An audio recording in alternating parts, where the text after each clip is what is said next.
L'heure du face-à-face avec Pierre Chasseret, délégué général de 40 millions d'automobilistes. Bonjour. Bonjour. 40 millions d'automobilistes, ça représente qui ? Eh bien, c'est une association nationale d'intérêt général. Donc, on est là pour représenter l'intérêt général des presque 40 millions d'automobilistes qui sont sur la route chaque jour. Donc, ça sous-entend deux choses. La première, c'est qu'on n'est pas là pour défendre l'intérêt particulier.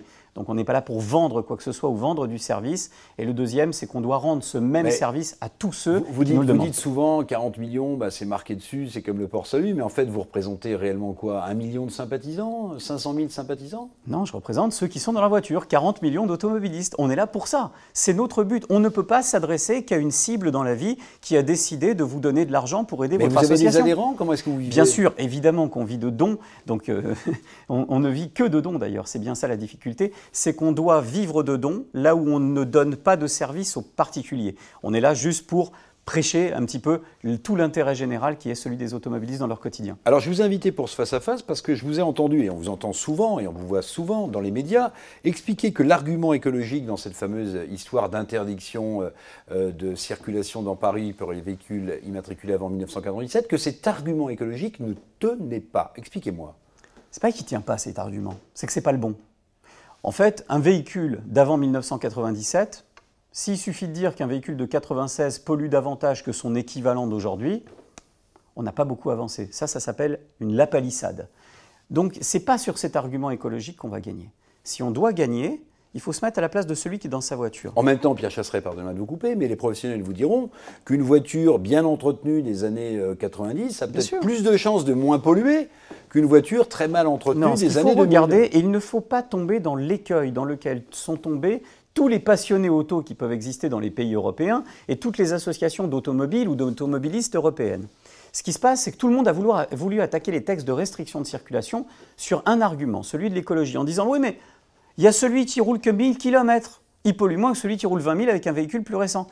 Mais à chaque fois, ça a été la même chose. On a répondu à ces associations « oui, mais à véhicule équivalent, à kilométrage équivalent. Oui. Un véhicule moderne, c'est ça la vraie écologie. Donc c'est pas le bon argument et on reviendra sur la question de la décote qui est peut-être le vrai argument pour vous. La vraie écologie, c'est de se tourner sur la recherche et développement. C'est de regarder justement ce que les professionnels de l'automobile apportent. Je pense notamment au système de dépollution des véhicules qui existe. Je pense à toute l'évolution sur le milieu des véhicules qui existe et qui permettent de polluer moins. Je vous pose une question quand même intermédiaire. La Fédération française des véhicules d'époque fait payer des cartes grises à ceux qui ont des tractions des années 50 ou des Fuego Renault des années 80-90. Et grâce à cette vignette, à cette carte grise, le véhicule peut circuler dans Paris. Or, pardon, mais il semble évident, pour les néophytes que nous sommes, qu'une traction des années 50 ou une Fuego des années 80 pollue plus qu'un diesel à peau catalytique. Alors, si vous revenez sur la pollution, encore une fois, je vous réponds que ça ne sera toujours pas le bon argument, mais par contre, ça soulève une chose. C'est qu'on voit bel et bien l'incohérence du système imaginé par Anne Hidalgo. On est dans un système qui n'a pas de cohérence. Donc, face à un système incohérent, à nous de ne pas tomber dans le piège qu'elle nous tend, c'est-à-dire celui d'un truc mais dont on ne sortirait pas, d'une étude dont on ne sortirait pas en faisant un comparatif de tous les véhicules. C'est l'écueil dans lequel on ne doit pas tomber. Ce qu'il faut regarder, c'est ce qui se passe dans la vie des gens, dans leur quotidien. Comment on peut trouver, quelle parade peut-on trouver pour arrêter l'hémorragie des interdictions de circulation ? Parce que je veux faire peur à personne. Mais en 2020, Anne Hidalgo a annoncé 0 diesel et 0 véhicule thermique d'avant 2011. Ça veut dire 85% du parc d'aujourd'hui. Il faut faire cesser cette hémorragie. Mais vous dites que l'argument écologique ne tient pas. Et on va venir sur cette question de décote. Est-ce que vous demandez d'ailleurs au pouvoir public et à la mairie de Paris, puisque vous évaluez à 1,1 milliard le coût de la décote pour tous ces véhicules qui seraient interdits de rouler dans Paris. D'avant 97. Mais vous parliez d'études tout à l'heure. Vous la citez dans votre communiqué, l'étude de l'ANDEM de 2014, qui explique que dans les zones où les véhicules ne circulent pas, finalement, l'abaissement du seuil de pollution n'est pas significatif. C'est vrai. Ça veut donc dire que la pollution n'est pas liée exclusivement et majoritairement à la circulation des voitures. Encore une fois, c'est une évidence. Le système Hidalgo est incohérent. On est d'accord. Sauf que si on regarde, c'est vous qui le dites. Sauf que, mais on est d'accord quand même. Sauf que si on regarde d'un point de vue purement pragmatique, on prend par exemple une Peugeot 205 essence de 1988, on la compare à son équivalent d'aujourd'hui,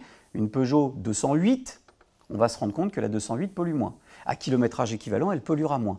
Donc peu importe que ça soit epsilon au niveau de la pollution, on pourra toujours nous objecter que c'est plus polluant. Et donc on perdra.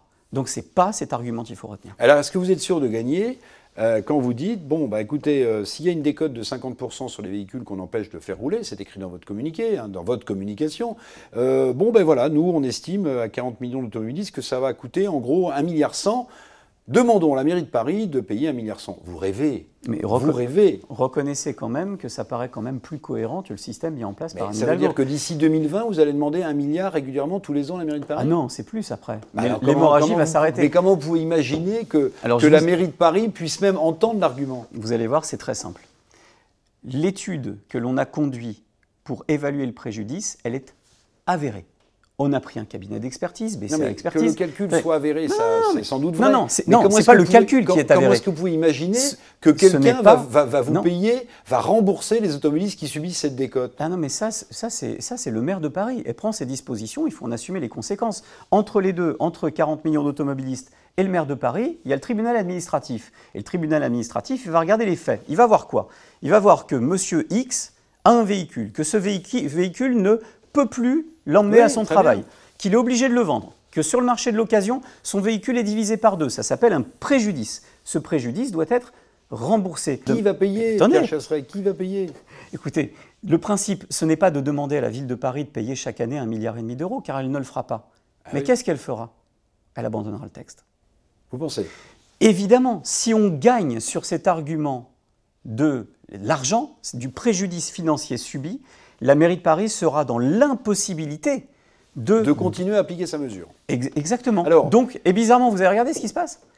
Vous n'avez pas vu que, comme par hasard, la ville de Paris a décidé de verbaliser à partir du mois d'octobre? Dites-moi, le mois d'octobre, ça ne serait pas juste, comme par hasard, juste après le tribunal administratif de notre action en recours? Ça, on verra. On va voir les délais juridiques. Alors justement, sur cette plainte, vous êtes ici sur la Web TV du CNPA. Est-ce que vous n'auriez pas la tentation de demander au CNPA de s'associer à cette plainte, à ce recours contre cette mesure?